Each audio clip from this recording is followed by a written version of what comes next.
YouTube update. We'll call it a product review. I don't know. Anyways, little F-150 turbo action update about the last round of problems I've had. Every time I bring this truck out, I have a problem. But the problem is the truck's. I'm gonna say the truck is rejecting its organ, which is the Vortec Chevy motor. And the other problem is me being cheap. I'll show you what I mean. In case you saw the beauty in the background, that's my baby. It's my daily driver. It's not fast. V6, good gas mileage, comfortable. Her name is Maggie, but that's my baby. She needs new paint. I still love her anyways. So went to Friday night call outs. Gonna run a truck because that's what I do. Get out there. There's really nobody there. So I'm kind of just waiting around for somebody to show up. There's people there, but nobody I really want to race because I don't know them. I like to race my friends. I'll race somebody if I don't know. Somebody I don't know, if they just come up, hey man, I want to race you. Okay, we'll get it done. But so my buddy Steve Simon was there. He's got a little Firebird. Has a built 5.3 in it that they swapped and put in there, and it runs really good. It runs really freaking good. But usually I can bring them to Gapplebee's. Last time we raced, I gave him the Gap sauce, and so it was getting late that night. He's like, I was like, hey man, next time we come out, we'll race again, but I'm gonna give you one to move. Give you one to wiggle, see what happens. He's like, hell yeah, brother, we'll do it. So he came out, and I was like, man, you still want to do that one to move? He's like, yeah. So we go up there. I set him out one. Told the flagger, look, he gets to move, so just give us the go ahead, and I'm just gonna wait till he moves. So he takes off. I rip off after him, and I couldn't get by him. And I should have knew that was I should already knew right then and there something wasn't right. Which when I got back to the pits, I told Dean, I was like, hey man, you got the computer, something's not right. It's not pulling like it usually does, And he's like, yeah. I said, but at the same time, I left soft. I never looked at my air fuel ratio, so I can't tell you what happened. I said, no, it didn't rattle. I know it wasn't clattering. It just wasn't making the power.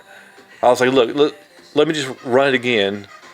I'm gonna watch the air fuel ratio this time and see what's going on. See if it's going lean, if it's going fat. Seeing where I lost power. So he's like, yeah, let's do that. So I went and found Steve Simon. I was like, look, man, you walked me pretty good. Let's just go heads up. And I want to see the truck's doing this. It didn't make power like it normally does. I want to see if it's run lean, run rich. I want to see what's going on. He's like, okay, let's go do it. So we roll up there. We take off. I get out there on him a little bit. I probably put 2.5, 3 trucks on him, and I'm like, maybe it's not, the air fuel ratio's run. It's not perfect. It's run 12.0, 12.1. Usually like around 11.4, 11.5, but it's not lean. It's not lean, super lean. It's barely lean, but not enough to cause a problem. Maybe kill a couple horsepower, but not that much. Well, then he starts pulling on me. I was like, wait a minute. There's no way Steve's gonna pull on me. Then I saw the air fuel ratio start changing, so I knew something wasn't right. So I go ahead and we run the rest of the way through. I don't think he got around me. Pretty sure he didn't get around me. I had enough space between us. I don't think he ever fully made it around me. Well, anyways, I let off the gas. I'm turning the truck around. I hear it missing, and I'm like, oh no, why is this thing missing? Why is it running bad? And I can distinctly hear the lifter tap sound. Tap, tap, tap, tap, tap. I was like, man, I bet it collapsed the lifter. I bet that's what happened. So get back to the pits. We kind of messed around, diagnosed, well, cylinder number 1. And I'm like, look, told the track owner Gary, I was like, Gary, man, I know you're open tomorrow because there's a big race going. I'm just gonna leave the truck here tonight. I don't want to drive it home because if it's not hurt, I don't want to hurt it more. He's like, yeah, man, no problem. Just, I'll be here from 9 to 2 in the morning. If you want to come get it early, whatever. So, Dean brought me home. We got the trailer. Right, I went out there with the diesel, picked it up, got it back, pull the valve cover off, and product review. These are Amazon specials. This one isn't. This is actually a BTR Beehive, I believe they call it. Just a single spring. It's good for 560 lift. These were also supposed to be good for 560 lift. I'll show you the part number so you'll never buy those. Anyways, this is me being cheap. It broke a spring, and luckily it had enough spring tension to keep the spring off the piston. So I've already replaced number one cylinder. I'm gonna do the rest of them. We're gonna do them all, but I went ahead and did number one cylinder first just because I wanted to fire this thing up and hear it run on all eight again before I just, waste all my time doing all springs and then realize I got to pull the heads off or something. But nah, man, put new springs in number one. It busted right off. She's purring like a kitten again. She's ready to go mess up Steve Simon next time after I do the rest of the springs. But like I say, this is some Amazon cheapos. I'll give you the part number here shortly. But this is the BTR Beehive. I should have put that in there to begin with. I had those in the other motor. They work great. I asked a buddy of mine, Richard David, I was like, hey man, what springs do you run? He's like, man, I run the BTR Beehives. They're great springs. So it's about to get all those. But I mean, just look at the difference right here. That's level. I mean, look at the unloaded height. Who knows? I might pick up horsepower by going these springs, because if these were that much crap, I mean, who knows what kind of problems I'm having. There might be more and they're broke too. So, anyways, I'll show you the part number real quick. Garage is a mess. Every time I come through and do a video, the garage is a mess. But this is the box that came in. I don't know what that number means, because it has nothing to do with the part number on Amazon. Neither is that part number off Amazon. But this is the manufacturer number. Look at it really close. This is the part number off Amazon. So do not get these. They are crap. They came with seals. The seals seem to be doing good. It's not burning oil, not smoking. So the seals seem to be doing good. But other than that, don't get these springs.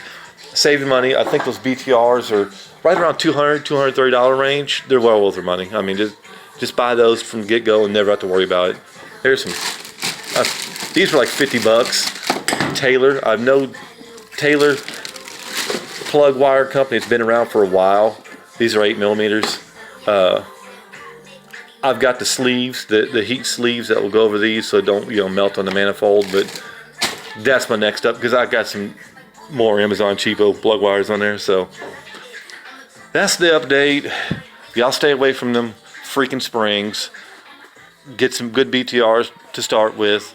Only other thing I'm doing is I'm getting ready to change this pulley out, because this is a Mechman, I think they call it, 320 amp alternator, but the pulley is a 2-inch, and I'm gonna raise the RPM of the truck, but I haven't yet, because I don't want to grenade this alternator. So I've actually ordered a 3-inch pulley, which will slow it way down, so I can go ahead and turn the truck RPM up a little bit and not worry about grenading this thing. So other than that, man, she's been good to me, except for just the cheap stuff I buy. Just I'm gonna try it. Well, now I pay for it every time I try it. So that's my word of advice. Don't buy cheap valve springs. Buy the BTRs or some other reputable company. But Summit even has a series. It's actually a pretty good spring.